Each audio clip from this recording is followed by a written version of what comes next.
My name is Eric Divinagracia. I'm the coach of the FSM Boxing Federation. I helped start it with Kenneth Wellis back in 2000 and 4 years ago. And then we got it officially recognized in 2014. There was no boxing here in the FSM at all. And it was started in Colony Town in the Ponte Fitness Center, which basically was an abandoned gym.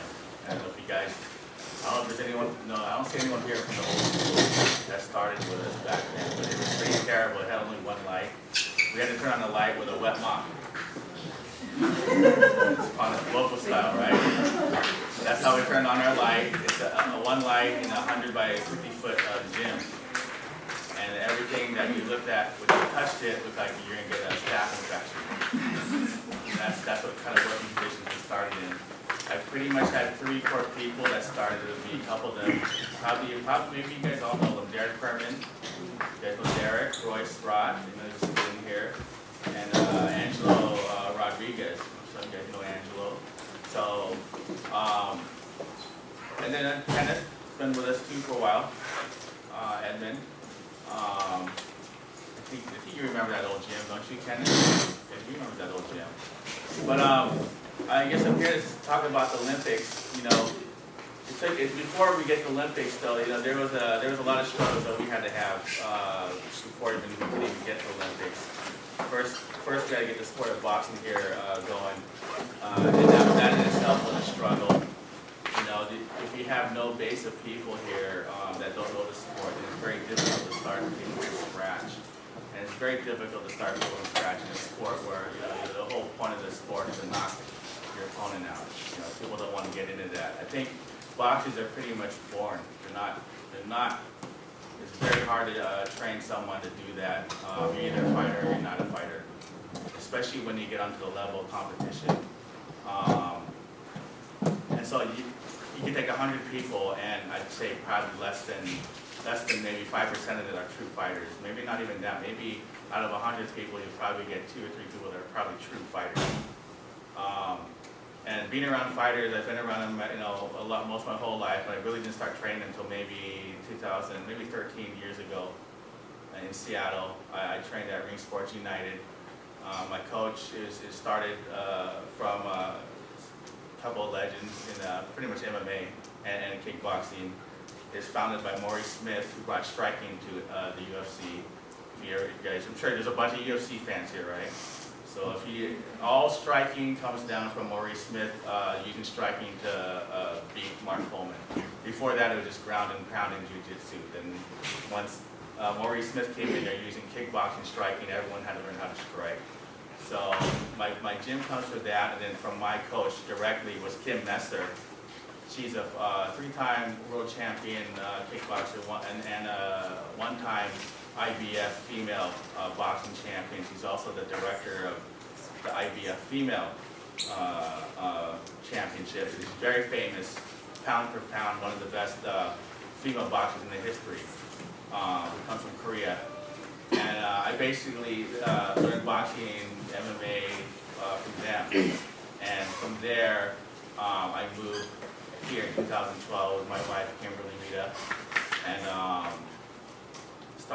heard about boxing at the Ponte Fitness Center, and then was like, okay, this is something at least I can get into. But I basically found it wasn't a real boxing gym. It's just an empty gym with people shadow boxing in the dark.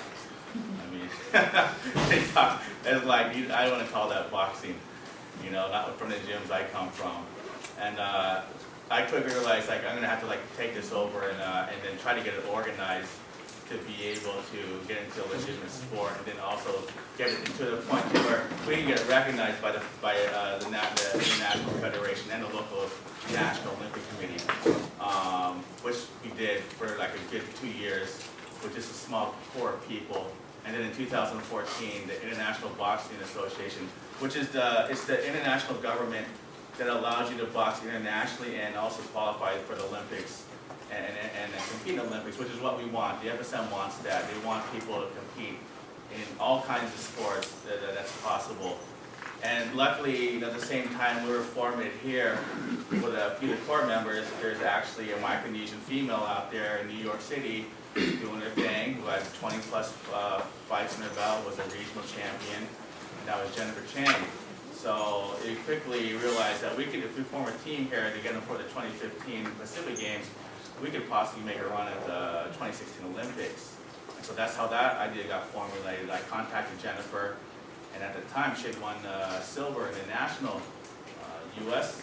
qualifier, which is pretty impressive. I mean, to win silver in the U.S. Nationals, you got to be a damn good fighter. And we talked about things. You know, she had the options whether or not she wanted to go to Team USA or go to Team FSM. I told her, look, if you go in the U.S. in order to qualify for the Olympics, you got to go through 6 national trials. 6 times you got to fight national trials and then finish in the gold or silver. Here, all we got is each other. You are the team. So that's pretty much it. If you are picked to go represent the country, you don't have to fight 6 times to go make it on the team. You are the team, and we're going to send you to these competitions to hopefully qualify. So she finally agreed, and then with that, I helped raise the money through grants to bring the first FSM team members. I see Royce came back here. He's one of them. Royce and Angelo, Derek, and Jennifer. So this, luckily, these guys made actually FSM history, being the first people to compete internationally in the sport of boxing on behalf of the FSM and Micronesia. And then, you know, I think that experience, I think it was in Papua New Guinea. I mean, that was a great first experience. I think you can ask Royce. I mean, when we landed, we were treated like conquering heroes, right? Remember, Royce? As soon as we drove through, I mean, the entire country was out to meet us on a 30-minute drive. For nonstop, as far as the eye can see, people were waving and greeting us. Unbelievable feeling. Besides, just think of, you're probably like Roman conquerors, and you came, and these people were out greeting you. And everything we've heard about Papua New Guinea at this point, I'm sure everyone has a preconception, is, oh, these people are a bunch of ruthless criminals, right? And they eat people, right? At this point, right? Everyone thought that. The minute you go outside, you're going to get robbed and killed, right? It's far from that. I think that was a big exception. There's a big issue with safety. And it's far from that.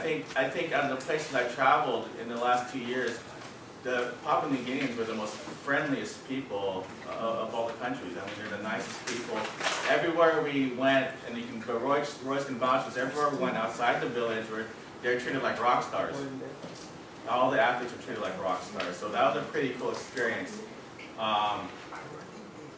You know, when you get to these places, the international competitions, for those of you thinking about competing internationally, you get to a place where all the athletes are put into a village, and then you all eat in the same common area, the cafeterias, and you have to schedule time, hopefully not training at the same time.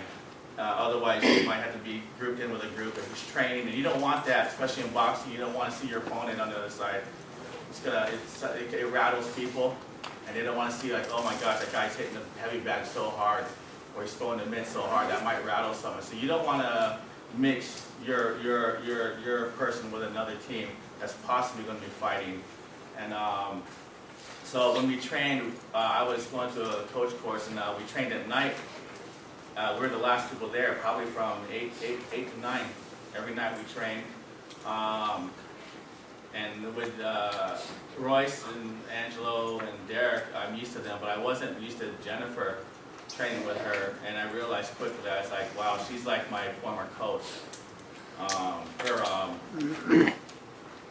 Her power is, she has something that you just can't teach. She has born power. Power that, like they say, Mike Tyson had. When you get hit, it just stuns you.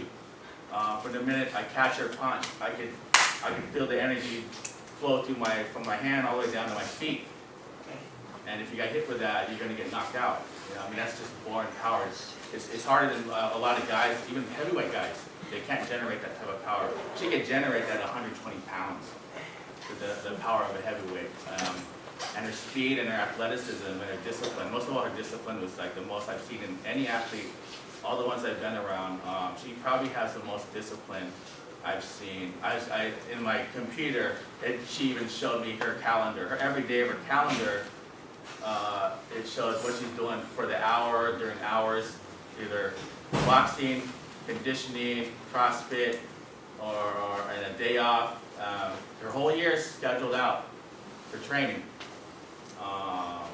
So that's the serious of an athlete she is. Yeah, she reminded me a lot of my coach, Coach Kim, the one I trained under, with just her speed and veracity.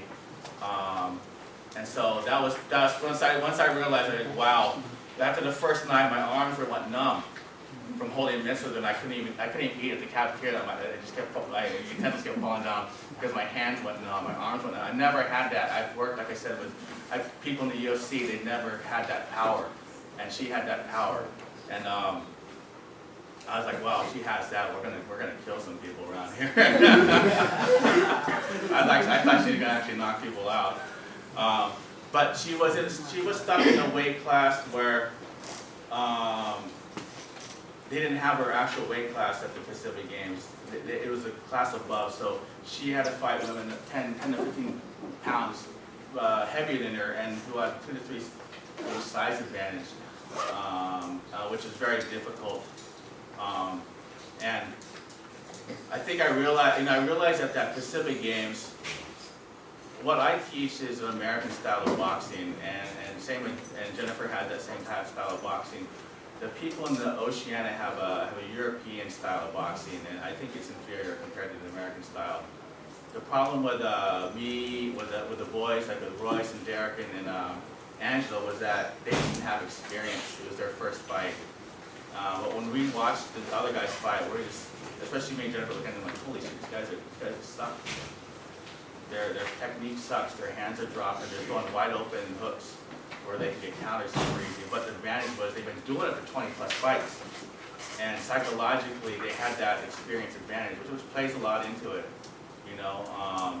And especially with the PNG guys, the Papua New Guinea guys, I thought they fought like Rocky. I mean, just terrible technique, but they were just hungry like just wolves, you know. I think Royce came back at the weigh-in, these guys were just hardcore. If I took a raw steak and threw it on the ground, these guys would have ripped it up in a second. That's how hungry they were.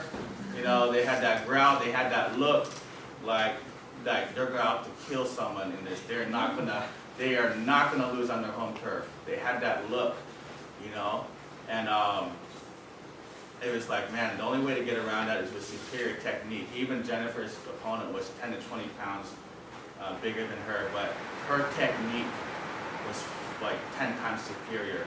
That other lady didn't stand a chance. Like in the final championship match, she just schooled her like Roy Jones. And that's why we always say technique will win the day more than anything, more than bronze or strength. You know, Royce, unfortunately, he had an unfortunate draw fighting the champ. You know, that was part of the thing, was he had to draw the champ. The guy had 20, 30 fights on his belt in Royce's first fight. And, you know, I think, I don't know how they fit that guy in your weight class. Royce, this guy was built like Mike Tyson. And he fit into the 140 class. I mean, I never seen it. Even in the U.S., Royce, he fights in the U.S., that's the way size they look. This guy looked twice as wide as that. I couldn't believe he was in that. And Angelo did a great job. He fought 3 rounds against this guy. He could have possibly wanted to put on the gas in the 3rd round. And this guy, I found out later, this guy was the university champ of France for like 2-3 years straight. This guy was no joke from Tahiti. And Angelo, in his first match, it could have gone either way in some judges' eyes. I mean, for a first fight against a guy that's a university champ of all of France and all its territories for 3 years straight and didn't get hurt or knocked out, I mean, that's just damn impressive there. You know, Derek had the hardest fight because his fight was with himself. He had to lose. He lost 60 from the time he trained for several months. He had to drop 60 pounds to get to his weight class. So every day, every week was a struggle for him. He finally got to the weight, but by the time he got to the weight, it was like we never had much time to build as much muscle. And so he still had that baby fat, you know, and he wasn't as solid as some of these other guys. Some of these guys are just ripped solid. So I think now he's probably grown into that weight. He can grow into that weight, but you know, that was one disadvantage of him. But we walked away though in front of, like, I think how many people on P&G? 2-3 million. You know, we were on live TV. We walked away with the gold medal with just 8 of us in the audience. Micronesians left in the audience. I mean, that was pretty impressive. You know, it's history in the making. So after that, the NOC said, look, we can only take a medal winner and then try to put them on an Olympic run. So that means it's Jennifer. So after that, we had to train and go to the Asia-Oceania Olympic qualifiers in March 2016 in Guinan, China. And Jennifer said, hey, you know, that last weight class, lightweight, is just too big. These women are 20, 30 pounds bigger than me. I want to fight in the lower weight class, which is 112.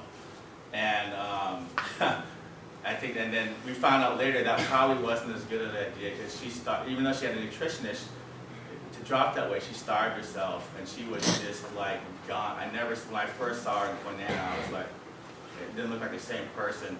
That 10 to 12 pound difference was major. You know, she was completely gaunt in the face, and and same with her body, wasn't as thick. And she just starved herself. In the cafeteria, all she ate was a boiled egg. That's it. boiled egg and lettuce for eating to maintain that weight. You know, all these other guys, they're in there just eating nonstop, and you know, so you can imagine how disheartening that is to try to keep at a weight for how many, and you have to stay that weight through the whole tournament. And yeah, I heard someone go, "Ooh, yeah, it's tough. It's tough," you know. And on top of that, we're in Guinan, China, in the middle of nowhere, and we had a couple of other issues pop up too. You know, her coach there, 2 of her coaches there couldn't show up, and we're scrambling around. And then her longtime coach Andrea showed up at the last minute to help second me. And then we had to try to get her head together for this fight. She's already emotionally and physically deprived. Okay, imagine all the stress on that. And then when we get to the draw is everyone comes into the room and see who they're going to fight with an electronic draw. And then on the draw, it was the number 2 fighter in the world. Like, Nesty Patricio from the Philippines, number 2 fighter in the world. She was like the gold medal winner for the 2012 Women's World Championships. A very experienced fighter, and now it's like, you know, why couldn't we get one of these nobodies? We had to have like a tough match right off the beginning, and that kind of just like, I could see it rattled Jen, and then we watched all the videos we could find of Nesty, and you know, she makes these certain moves, she makes these certain mistakes, she throws these wide overhands, and she drops her hands at these points. So, okay, this is going to be our game plan. We're going to train for all of that, try to capitalize on all her mistakes, and it was a struggle at that point. I think Nessie's reputation as a fighter was really, I think it was really just mentally affecting Jennifer, and it was hard for me and Andrea together, really like going like, come on, you got to, you know, just to have a fighter like within a couple days of their fight being rattled, you know, kind of rattled by who they have to fight. I mean, it's tough you got to get them to that place. You know, it wasn't like a Pacific game. The Pacific game, she was cold as ice, like a tiger. Like you know, you could cut the air in the room. She just had that focus, you know, like a Terminator. She was not. It doesn't matter if this girl's 20, 30 pounds bigger, muscular than me. She just knew she was going to kill that girl. This time it's like, damn, I got to fight this girl. So the attitude changed, you know, and that's just part of the game of fighting, you know. And we got prepared. We went to the fight, and Nesty beat her. You know, I'd say there's 4 rounds in a women's fight. 2 minutes each. 4 rounds. Men just 3 minutes, 3 rounds. And it was just from the get-go. Nesty she's just too good. She reminded me of freaking Manny Pacquiao. I've never seen a fighter like her. She could switch from left-hand to right-hand stance, orthodox and southpaw stance on a dime, and generate power and speed for both hands. And you just can't do that in boxing. be either a left-handed fighter or a right-handed fighter, that's it. Only maybe the top 1% fighters in the world have been able to switch and be successful at it. And Nessie could do that. And she had power and speed at the same time. And she threw these awkward punches like Pacquiao that came out of nowhere in all the craziest directions. And then once she hit him, she was gone. And it was just like shit from the first 2 rounds, like, oh my God. It's like, just rush her and try to kill her, please. You know, and then 3rd round, Jennifer like really tried to get in there and try to make it a close fight. And she didn't get the decision, and we knew it, you know. It's just like, at this point in time, just can't beat a girl like this. And that girl actually should have won the whole thing, but politics in China, which I thought it's just the most going to happen. That she ended up losing to magnificent Mary Com, and Mary Com lost to China, and the Chinese lady ended up winning the Olympics. But yeah, but after that, the next day, we just like, forget it, let's just party. We partied in China for the next 2 days. I mean, that's all you can do, especially with someone who's been not eating and drinking or touching anything. Well, Jennifer doesn't drink anyways. It's pretty hardcore.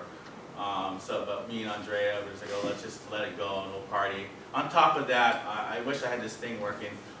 You'll see in their practice session, she had a messed up hand. Her right hand too, we thought it was a fracture. So on top of all these issues, she had like a hairline fracture. And when I would catch her punch on the mitt, she would just immediately wince. And so it's like, you know, we had all this stuff, bad luck happening. No, the trainers, their coaches didn't come. Her hand, the weight, the number 2 fighter in the world.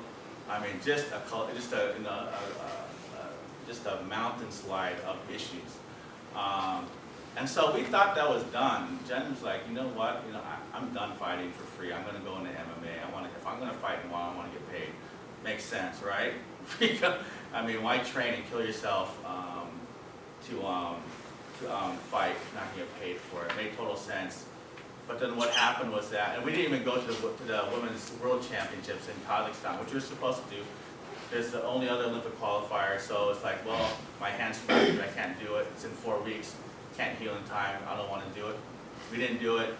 But then somehow, in between those times, she got awarded the Association of National Olympic Committee's Pacific Games athlete, which is huge. I mean, of all the athletes in the world, she got awarded that.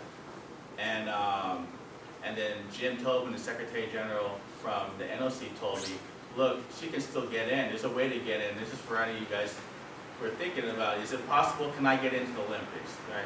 People are probably asking them yourself here. I think in the sports that we have here, you guys, there's a good chance anyone can get into the Olympics in track, swimming, possibly boxing, if you guys compete in it. You know, in track, athletics, and swimming, there's already a guaranteed spot for the 2 top people in this country. Guaranteed. You're gonna be. That's why the FSM has always had Olympians in those 2 sports since 2001. It's because there's automatic invites for the 2 top people of the country, even if they don't qualify, they're gonna get in. So I mean, that's unheard of, especially if you're in a small country. Think about it. What are my chances, right? If I can beat this person here from Pohnpei, Pohnpei, Chu, Costa Rica, yeah, I'm in. You know, so in boxing it's different. In boxing, in order to get into the Olympics, basically it was a three-part decision. ABA had a vote, the Association of National Olympic Committees had a vote, and the regional Oceania Confederation had a vote. And in addition to that, you had to come from an Olympic committee, from a nation that had less than 8 athletes at the prior Olympics. So right there, she was in the running. I mean, just think how many countries have less than 8 athletes, right?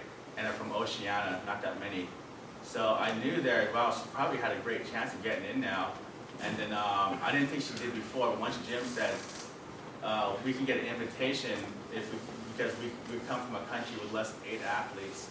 I was like, wow, she got a good chance, and then lo and behold, we got the call that she got accepted into the Olympics via invitation. She's the only one.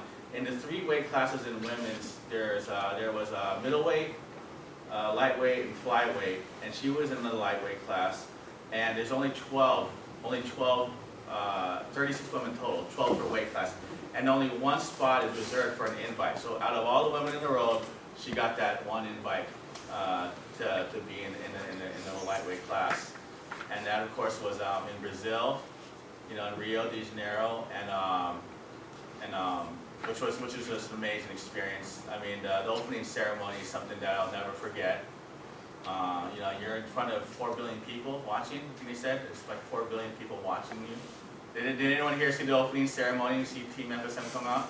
Mm-hmm. Yeah, I see some heads shaking. Yeah, that was. I didn't. It was so overwhelming. I didn't realize I was walking out in front of people until maybe halfway through. It was just with the roar of the crowd and the lights and everything. I realized like, wow, this is actually happening. After we got settled after that, we started training. And there we had our own private rooms to train. And then we got the draw, and she had to fight Michaela Myers from Team USA. and it just so happens, because like Jennifer's she trains in the US, so she's around this whole circle of female fighters in the US. And it just so happens that why couldn't we get someone? We had to get someone from Team USA, because there's even more pressure. Because Jennifer not only represents the FSM, but she kind of represents Brooklyn. She's from Brooklyn, and she represents that group of fighters. And Brooklyn has a very proud, long tradition of producing the best fighters in the world. So she's kind of representing the FSM. She's representing Brooklyn in her gym, and kind of like we're gonna see like I'm pretty sure the people from Team USA are like, oh, that's Jen. She couldn't get into Team USA, so she's in Team FSM. They probably didn't give her the respect. Right? Because she didn't qualify to get into us, so so this is going to be an easy match, and it was a tough match. And anyone watch the fight? Any guys watch the fight? I only see a few people nodding. Did you guys see the size difference? Yeah, it was like David and Goliath. I mean, Michaela's taller than me. I'm 5'9". Michaela's 5'10". I mean, me and Andrea started walking the village one day. We said, let's go catch her and see how big she is, so we can get a handle of like, when we go train Jennifer. And we walked past her, we're just like, holy crap, she's taller than us. And we just looked at each other like, oh my God, like this is gonna be tough. And then we built a strategy though. Andrea, we said there's nothing she can do except counter. She can only counter this lady, that's it. Counter off her first or second punch. And that's what we trained on for round after round. Andrea would get into the ring with them and emulate a punch or jab or straight, and Jennifer had to immediately throw right after the last punch, and that's it. And then move out of the way. And she couldn't jab really much with her, because if she throws her jab, the other girl's gonna throw her jab, and their other girl's arm is like 3 or 4 inches longer. So you throw those two arms out at the same time, boom, it's not even going to reach her. So we had to really build a strategy on that. And then when we got out there for the fight, she kind of, she's also kind of, she had to get her head together for that too. At first she kind of was like, a little shocked she had to fight. I think not shocked, but a little worried that she had to fight Michaela. And then she got her head together for the fight. When she came out for the fight, she was a happy fighter, which is what you want to see. And I thought she definitely won the first round, and I thought she won the last round. And I think some people scored it 1-3 or 2-2. I don't know if you guys watched it. And there was no robbery or nothing like that. I think Michaela eked it out, in the end. But the crowd, though, my family was cool, though. My family was there. My parents, my sister, my wife, and then some of Andrea's family was there. And if you guys watched the match live, they're the ones that started the Jennifer chant. So the whole stadium was chanting her name. I mean, that's cool. You got a whole stadium chanting. And that's like, no, I've only seen that. I've been to 4 Manny Pacquiao fights. I've only seen that in the Manny Pacquiao fight where the entire stadium chants his name. And that happened there in Brazil for her. I mean, the Brazilians are totally backing her to win and going crazy, you know. Plus, you know, everyone wants to see the little person beat up the big person, right? So, and you know, the underdog, everyone wants to see the underdog win. So, but she didn't. Unfortunately, she didn't. And then after that was pretty much, she hung around the village. We had a whole week to kill, and she hung around the village there, and I just went out with my family and we just partied till 3 or 4 a.m. every night till we left, which was cool. But that's, you know, that was my Olympic experience. Fortunately, we can't get this thing to work. I show you a bunch of pictures and videos of us training. I had it ready to go to show you guys training. There's some funny spots in there because you could really see the frustration on her when she's not getting her technique down, and she kind of blows up, which is fine. That's just the way fighters are going to be. Why don't I open it up to you guys? I know some of you guys here from my gym, but is anyone here who doesn't? Do you guys have questions about Olympics or boxing or getting into or qualifying or anything or any about experience? Does anyone have any? I'll open it up to questions, you guys. Anyone?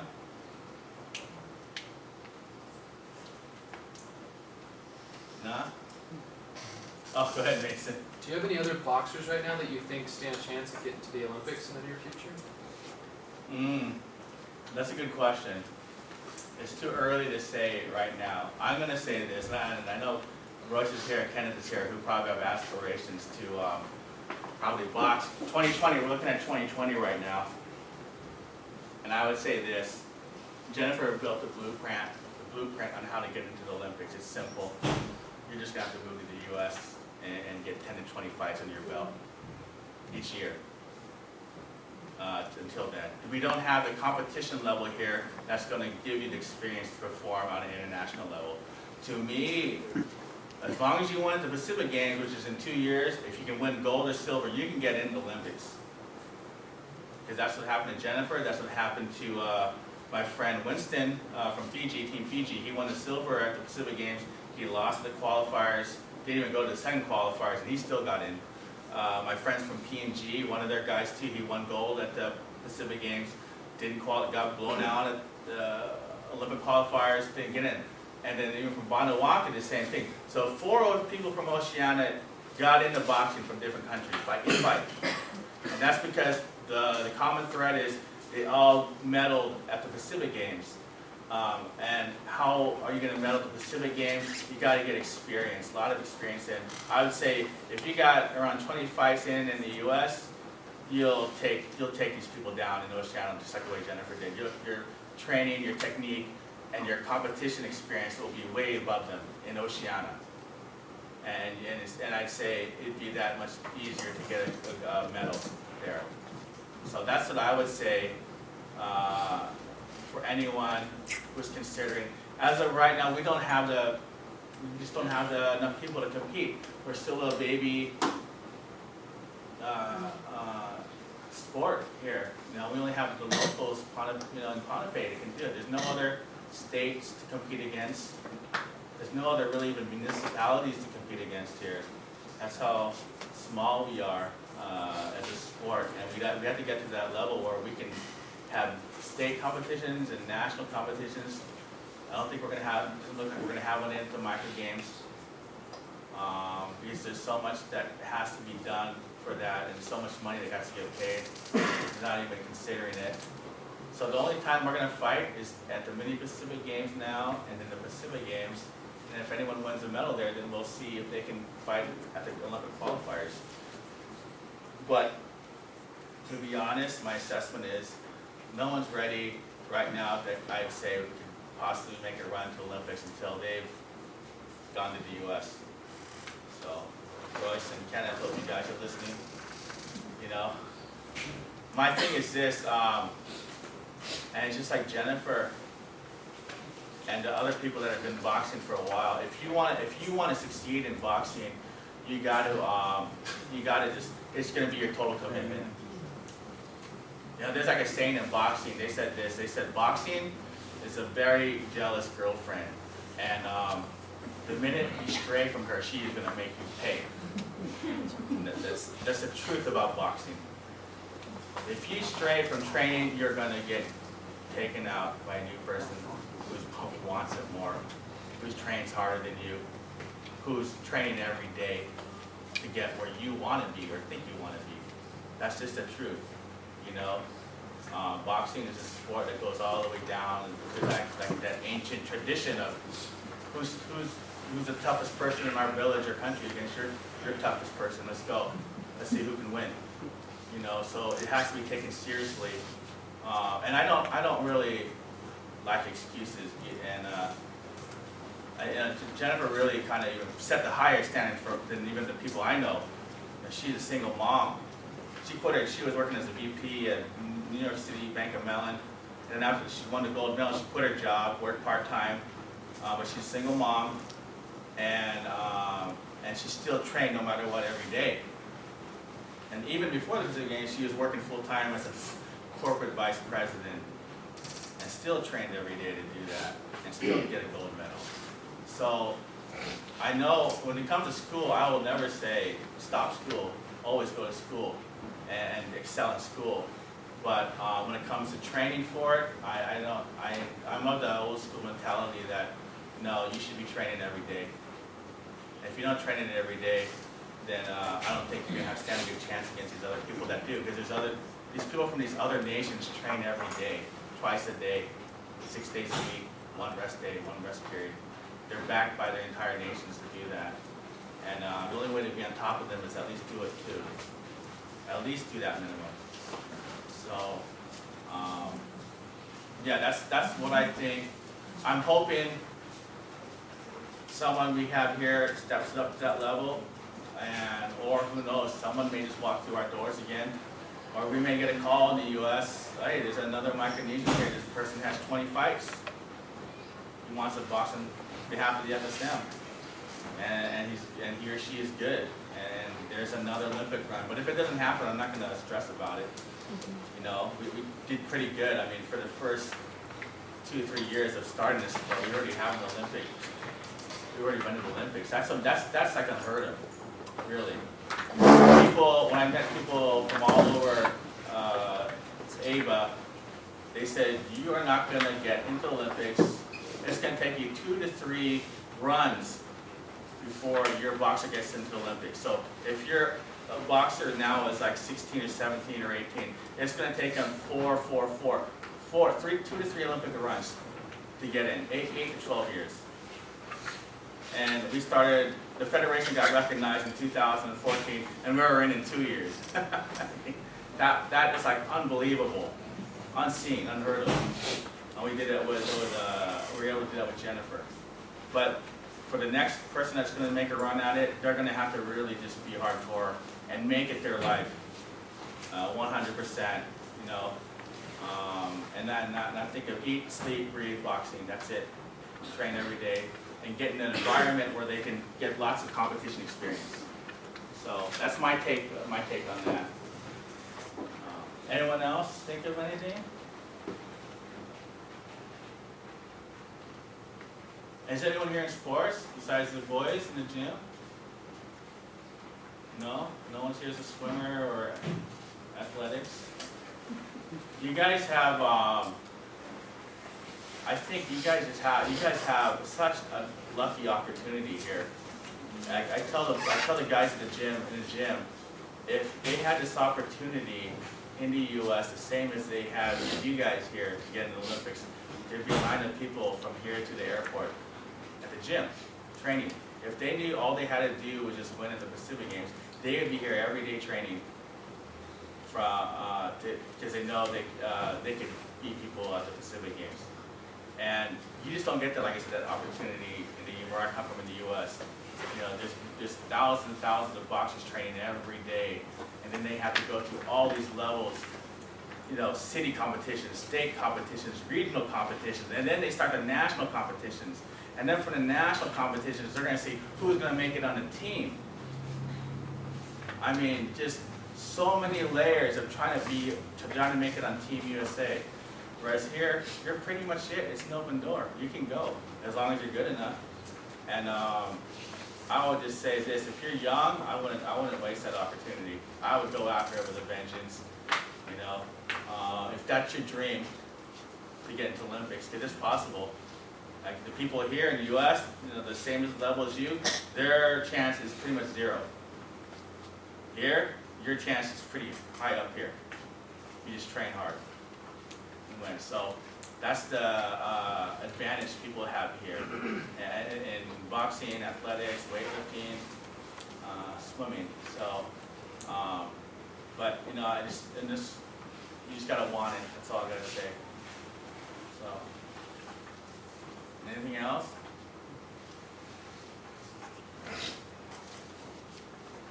None, you guys? None? Good?